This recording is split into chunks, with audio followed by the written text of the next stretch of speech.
It's been a long while since I watched SmackDown, and it's also been a long while since I've watched ROH.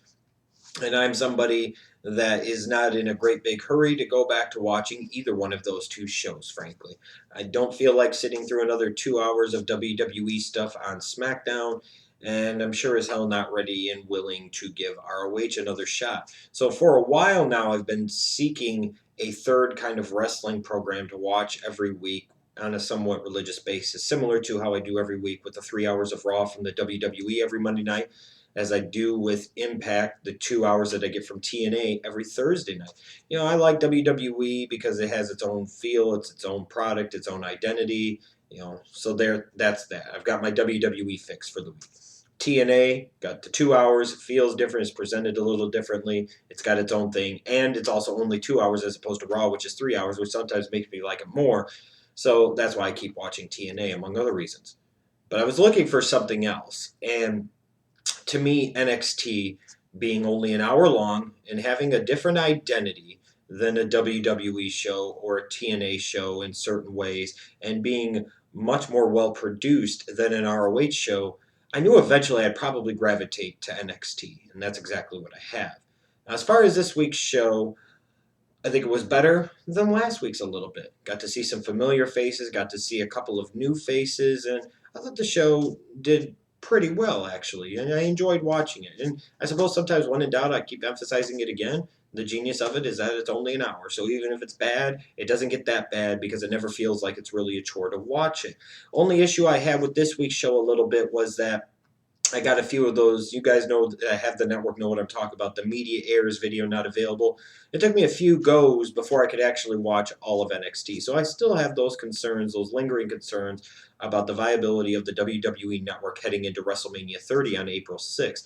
First thing that really stood out to me about NXT this week is the commentary team. You've got Albert on commentary now. I guess, Tensai, whatever the hell you want to call him. So he's on commentary. And then, of course, Alex Riley on commentary. Hey, he's on somewhere somehow. He's a part of it. And at least I'll say this. A lot of people that would be de-pushed and de-emphasized as a wrestler would kind of give up and, throw in the towel. But he clearly hasn't. And he's doing what he can to validate his spot and make the most of the opportunity that he's given, whatever type of opportunity you would really consider it. And he was really good on commentary this week to me. I wish they would let him go a little bit more varsity villain, let him go all the way heel. But there were moments where you could see it, like when he was telling Tom Phillips he was doing his job for him. That's okay because he was doing it better. That's a hashtag varsity villain comment if I've ever heard it. Awesome shit. But the commentary here was good. They even threw Renee Young in there during the Mason Ryan match, and she was okay. I wonder if someday they're going to actually try and make Renee Young the first ever female play-by-play announcer. I wonder if they're going to do that for a Raw or for a SmackDown. I wonder someday. I wonder. In terms of the show this week, you opened up, kicked off right away with a very good NXT Divas match, whatever the hell you want to call it, between Paige and Sasha Banks. I like the BFFs. I like Sasha Banks. Paige, I'm not really a huge fan of. I think her gimmick's kind of dumb. I understand why a lot of people like her, and she is a talented performer and individual. I'm just not feeling the gimmick, not feeling the character and the persona. I just think it's kind of stupid, frankly. It's just me. But one thing I really appreciate about NXT is they actually allow their divas to go out there and work matches. They actually allow them time. Not something they'll necessarily do once they get up to the main show on Raw or SmackDown, but here they were given time. In this match here, another example of these NXT divas being given time. In each of the 3 weeks that I've watched NXT, they've had a divas match where they've given these divas time to actually go out there and not hot chop through things, but actually attempt to try and tell a story, get the crowd involved and engaged, and actually have a full match. Terrific. Terrific. I love the BFF, Sasha Banks and Charlotte, and then when they're holding up the little stick with Summer Rae's face on it, that's pretty cool. I got my first introduction, so to speak, with Bayley, and my impressions are, I love the gimmick. I love how she is, to me, what I felt AJ Lee should have been and was supposed to be. Bayley's kind of this dorky, kind of awkward, nerdy type of girl, and that she pulls it off very, very well. It's an interesting gimmick. I was waiting to see what she looks like. I wanted to see how she did, and I was impressed. So I actually like some of the talent that they've in the Divas ranks that they got down there at NXT. I probably swiped some of them out at this point for some of the actual divas on the WWE brand. Another thing that stood out to me was the Ascension. Connor and Victor. I remember when Connor was a little bit skinnier and they were having him on NXT talking about how he was a rat and he liked to eat chains. Sometimes the talent gets a second chance and they start to really shine through. And what they've got here with Connor and Victor in this whole Ascension tag team is pretty cool.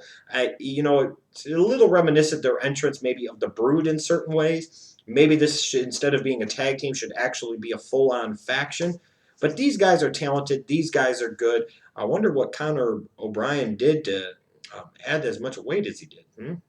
He seems like he's added quite a bit of a weight, but that's okay. These guys here, to me, are main roster ready. I'd be surprised if they weren't up sometime shortly after WrestleMania, and frankly, it's about time that they do that. I'm just wondering if they really even have a tag team at the NXT level that's ready to take these guys on. If I had any ideas on how to actually get these guys on the main roster, I'd maybe bring in the Rhodes brothers, make that the main event of an NXT show, and basically say, you get to wrestle the Rhodes brothers, or maybe you bring in the Usos or the Real Americans or somebody, and basically, if you win, you get a WWE Raw roster spot. I think that would be pretty cool. These guys they're big show ready, so to speak. They are ready for Raw. I was impressed. Somebody that sadly, after all these years, is still not ready for prime time is Mason Ryan.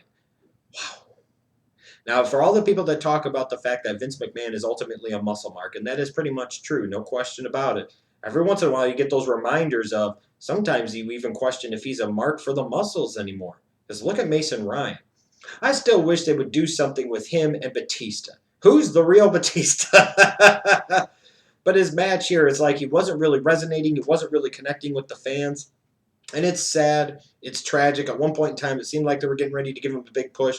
Then the bottom just dropped out, and it's been a couple of years, and he's just kind of, you know, waddled off into oblivion, so to speak. I wouldn't be surprised if he was released at some point in time because I just don't really see where they're ever going to get it with this guy and do anything productive with this guy.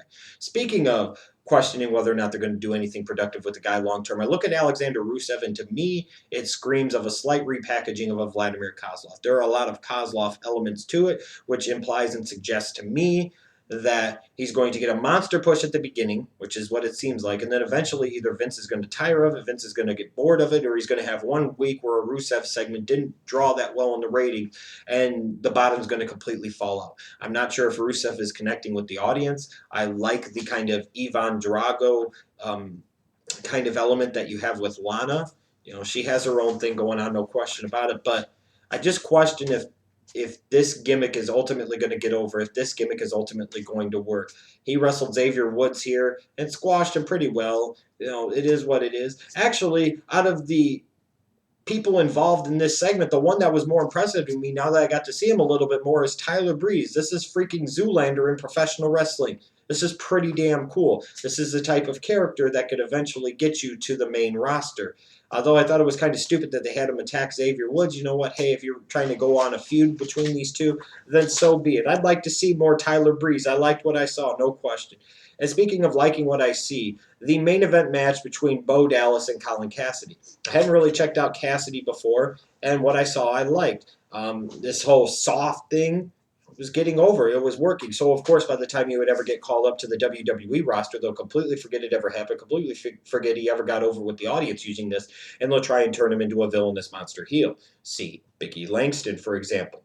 So that's a little concerning. I mean, he's not ready for prime time yet. He still needs some work, but I like his ability to connect with the audience. He has a gimmick, he has a shtick, and it is working. As far as Bo Dallas, I just always wonder if he's going to be the ultimate 4A player for them like you have in baseball. Those guys that are too good for AAA, but just can't really stick full-time on a big league roster and are not full-time starters at the big league level. When I look at Bo Dallas, it's probably time to get him away from NXT. He's probably above NXT. He's probably ready for a shot at the big time. But I just don't know if he's ever going to be able to really connect and he's ever going to really get over to where he actually will deserve a long-term roster spot on the big roster with the WWE. I don't know. This match here was okay. It wasn't spectacular. And it's obviously not like Neville versus Bo Dallas a couple weeks ago, even though, like I said, I felt that match didn't deliver as much as I was hoping and it underwhelmed me a little bit. To me, This was a chance where maybe they were trying to spotlight and showcase Colin Cassidy, and at the same time reminding you that Bo Dallas was still higher up on the pecking order, and in a couple of weeks he's going to face Neville for the NXT Championship, and it is what it is. I like how with NXT they've given a few of these performers their own merch, their own T-shirts, and it's a good kind of trial run to see if these guys can actually move merchandise at an NXT level, because you would think if they can move merch at an NXT level, if you bring them up to the main roster, they might move even more merch. And don't kid yourself. Obviously, WWE Network subscriptions is going to be an incredibly important thing for the company going forward. Pay-per-view buys are still a part of the business. The live gate attendance is going to be incredibly important. But merchandise sales, that's a very big, important piece of the WWE pie, and something that the WWE really pays attention to when talking about the other licensing and distribution rights fees that they have over the action figures and this and that and everything else. Well, when you look at the merchandise, if these guys can establish that they can move merch at an NXT level and they are impressed with their results there, it's going to be much more likely to create some opportunities for guys to come up to the main level and actually be given a push, because they have some background in terms of being able to move that merch where the WWE can kind of quantify it and really have it be tangible to them. So I like what NXT is about here. Man, the difference in this show from now compared to a couple of years ago is really night and day. And you can see where the change in leadership, the change in vision, the change in direction has made all of the difference in the world. And so far, I'm not disappointed at all. In fact, I'm very glad that I have decided to start checking out NXT. If for no other reason than every single week, I get to listen to the awesomeness that is Alex Riley on commentary. And that's right, Stephanie McMahon. Unlike Paul Levesque, who can only give you daughters, A-Rye can give you sons, because that's what #VarsityVillains can do, brother.